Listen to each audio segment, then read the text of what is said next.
ദാരിദ്ര്യത്തിന്റെ കയ്പുനീർ കുടിച്ചാണ് അർജുൻ എന്ന 20-കാരൻ വളർന്നത്. അവന്റെ മനസ്സ് സ്വപ്നങ്ങളാൽ നിറഞ്ഞിരുന്നു. എന്നാൽ ആ സ്വപ്നങ്ങൾ ആഡംബരങ്ങളായിരുന്നില്ല, മറിച്ച് രോഗിയായ അമ്മയെയും കടം കയറി മുടിഞ്ഞ കുടുംബത്തെയും രക്ഷിക്കുക എന്നതായിരുന്നു. ഓരോ ദിവസവും കൂലിപ്പണി ചെയ്ത് അവൻ നേടുന്ന തുച്ഛമായ വരുമാനം ആ കുടുംബത്തിന്റെ വിശപ്പടക്കാൻ പോലും തികഞ്ഞിരുന്നില്ല. ദാരിദ്ര്യത്തിൽ നിന്ന് രക്ഷപ്പെടാനുള്ള ഏതൊരു വഴിയും സ്വീകരിക്കാൻ അവൻ തയ്യാറായിരുന്നു. അവന്റെ മുന്നിൽ ഒരു വഴി മാത്രം തെളിഞ്ഞു കാണാൻ തുടങ്ങി: നഗരത്തിലെ കോടീശ്വരിയായിട്ടുള്ള സൂസൻ മാത്യു എന്ന 70-കാരിയെ വിവാഹം ചെയ്യുക. അർജുൻ സൂസനെ കുറിച്ച് കേട്ടറിഞ്ഞു.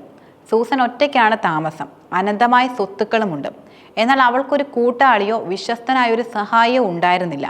സൂസന്റെ സൗന്ദര്യമോ പ്രായമോ അല്ല, മറിച്ച് അവളുടെ ധനം മാത്രമായിരുന്നു അർജുന്റെ മനസ്സിനെ സ്വാധീനിച്ചത്. അവന്റെ ലക്ഷ്യം വ്യക്തമായിരുന്നു: ഏത് വിധേനയും സൂസന്റെ ജീവിതത്തിലേക്ക് കടന്നുകൂടുക, അവളുടെ ധനം തന്റെ കുടുംബത്തെ രക്ഷിക്കാൻ ഉപയോഗിക്കുക.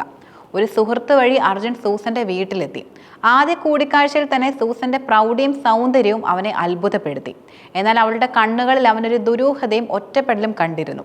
അർജുന്റെ നിഷ്കളങ്കതയും അവന്റെ കഷ്ടപ്പാടുകളും സൂസൻ മനസ്സിലാക്കി. ആർക്കും വിശ്വസിക്കാൻ കഴിയാത്തൊരു നിമിഷത്തിൽ സൂസൻ അർജുനോട് വിവാഹ അഭ്യർത്ഥന നടത്തുകയും ചെയ്തു. അർജുൻ അതൊരു അവസരമായി തന്നെ കണ്ടു. അവൻ സമ്മതവും മൂളി.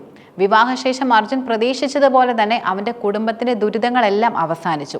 സൂസന്റെ സഹായത്താൽ അവന്റെ അമ്മയ്ക്ക് മികച്ച ചികിത്സ ലഭിച്ചു. കടങ്ങൾ തീരുകയും ചെയ്തു. അവർ പുതിയൊരു ജീവിതം തുടങ്ങി. ആഡംബരത്തിന്റെ സ്വർണ്ണക്കൂട്ടിൽ അർജുൻ സന്തോഷവാനായി.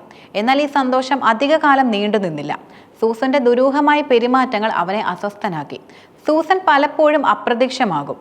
അവളുടെ മുറികളിൽ പല രഹസ്യങ്ങളും ഒളിഞ്ഞിരിക്കുന്നതായി അർജുന് തോന്നി. പുറം ലോകവുമായി ബന്ധപ്പെടാൻ സൂസൻ അർജുനെ അനുവദിച്ചില്ല. തന്റെ ലക്ഷ്യം നേടാനായി നടത്തിയ ഈ വിവാഹം ഒരു കെണിയായിരുന്നു എന്ന് അവൻ സംശയിച്ചു തുടങ്ങി. ഒരു ദിവസം സൂസന്റെ പഴയ ഒരു പെട്ടിയിൽ നിന്ന് അർജുൻ ഒരു ഫോട്ടോ ആൽബം ലഭിച്ചു. അത് സൂസന്റെ ഭൂതകാലത്തിലേക്ക് വെളിച്ചം വീശുന്നതായിരുന്നു. സൂസൻ തന്റെ പ്രിയപ്പെട്ട കാമുകനായ ജോസഫിനെ കുറിച്ച് എഴുതിയ ഡയറിയാണ് അവന് ലഭിച്ചത്.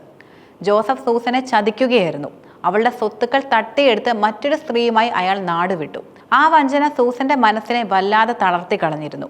ആ ഓർമ്മകൾ അവളെ ഇന്നും വേട്ടയാടിക്കൊണ്ടിരിക്കുകയാണ്. അത്ഭുതമെന്ന് പറയട്ടെ, ആൽബത്തിലെ ജോസഫിന്റെ ചിത്രം കണ്ടപ്പോൾ അർജുൻ ഞെട്ടിവിറച്ചുപോയി. അത് അവന്റെ അച്ഛൻ ശങ്കറിന്റെ ചെറുപ്പകാലത്തെ ചിത്രമായിരുന്നു. അവന്റെ അച്ഛനായ ശങ്കറായിരുന്നു സൂസന്റെ കാമുകൻ ജോസഫ്. വർഷങ്ങൾക്ക് മുമ്പ് ജോസഫ് എന്ന പേരിൽ സൂസനെ ചതിച്ച ആ മനുഷ്യൻ തന്റെ അച്ഛനാണെന്ന് അർജുൻ മനസ്സിലാക്കി. സത്യം അറിഞ്ഞപ്പോൾ അർജുന്റെ ലോകം തകർന്നുപോയി. പണത്തിനു വേണ്ടി സൂസനെ വിവാഹം ചെയ്ത താനും അച്ഛനെ പോലൊരു വഞ്ചകനാണെന്ന് അവന് തോന്നി. ഈ സത്യം സൂസനോട് പറയാൻ അവൻ ഭയപ്പെട്ടു. താൻ കാരണം വീണ്ടും സൂസൻ തകർന്നു പോകുമോ എന്ന് അവന് ഭയമുണ്ടായിരുന്നു. ഈ സംഭവത്തോടെ അവന് പണത്തിനോടുള്ള ആർത്തി മാറുകയും പതിയെ അവളെ സ്നേഹിക്കാൻ തുടങ്ങുകയും ചെയ്തു. അവസാനം അർജുൻ ഒരു തീരുമാനമെടുത്തു. തൻ്റെ അച്ഛൻ വെറുതെ പറ്റിച്ചതിന് പരിഹാരം എന്നോണം അവൻ അവളുടെ ജീവിതത്തിൽ താങ്ങും തണലുമായി മാറി. അവൻ സൂസനോട് എല്ലാം തുറന്നു പറഞ്ഞു. അർജുൻ തൻ്റെ അച്ഛൻ്റെ ചെയ്തികൾക്ക് മാപ്പും ചോദിച്ചു. സൂസൻ തകർന്ന മനസ്സോടെ ആ സത്യം കേട്ടു. അവൾക്ക് വിശ്വസിക്കാൻ കഴിഞ്ഞില്ല. താൻ സ്നേഹിച്ച് തന്നെ ചതിച്ച മനുഷ്യന്റെ മകനാണ് തന്നെ വിവാഹം കഴിച്ചതെന്നറിഞ്ഞപ്പോൾ സൂസൻ നിശബ്ദയായി. പക്ഷേ ഈ കഥയുടെ വിധി അവിടെ അവസാനിച്ചില്ല. വർഷങ്ങൾക്ക് ശേഷം സൂസൻ മനസ്സിലാക്കി അർജുൻ അച്ഛനെ പോലെ അല്ലെന്ന്. അവൻ സൂസന്റെ പണം ആഗ്രഹിച്ചിരുന്നില്ല, മറിച്ച് സ്നേഹം മാത്രമാണ് ആഗ്രഹിച്ചത്. തനിക്ക് വേണ്ടി തൻ്റെ ജീവിതം മാറ്റിവെച്ച ഒരു നല്ല മനുഷ്യനാണ് അർജുൻ എന്ന് സൂസൻ തിരിച്ചറിഞ്ഞു. അർജുൻ സ്വർണ്ണക്കൂടിന്റെ വാതിൽ തുറന്ന് പുറത്തേക്ക് പോയില്ല. പകരം സൂസന്റെ കൂടെ അവളോടൊപ്പം തന്നെ നിന്നു. അവന്റെ സ്നേഹത്തിലൂടെ സൂസൻ പുതിയൊരു ജീവിതവും തുടങ്ങി. ഒരു വിധി അവരുടെ ജീവിതത്തെ കൂട്ടിച്ചേർത്തപ്പോൾ ആ സ്വർണ്ണക്കൂട്ടിൽ അവർ സന്തോഷത്തോടെ ജീവിച്ചു. ഒരു കുടുംബത്തിന്റെ ദുരിതങ്ങൾ മാറിയപ്പോൾ മറ്റൊരു കുടുംബത്തിന്റെ രഹസ്യങ്ങൾ പുറത്തു വന്നു.